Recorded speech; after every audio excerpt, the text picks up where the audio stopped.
Ами, Денис, Здравко и още всичките ти приятели. Между нас да се остане. И между целия аскетъм. Да. Да. Ще я кажа нещо.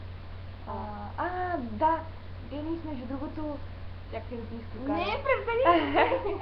Денис ми каза как баба ти постоянно те е викала да се прибираш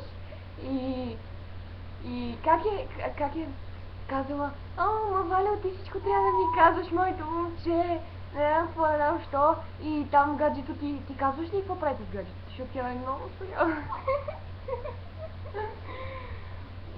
Изложихме се, само може да спираме видеото. Защото и принципно ти трябваше да питаш: харесваш ли Валю в Аска?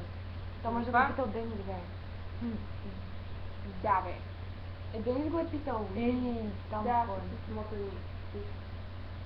Питайте я Лично. Не, че не съм вече питали. Обаче... Аре. Отговор ще е същия, знам.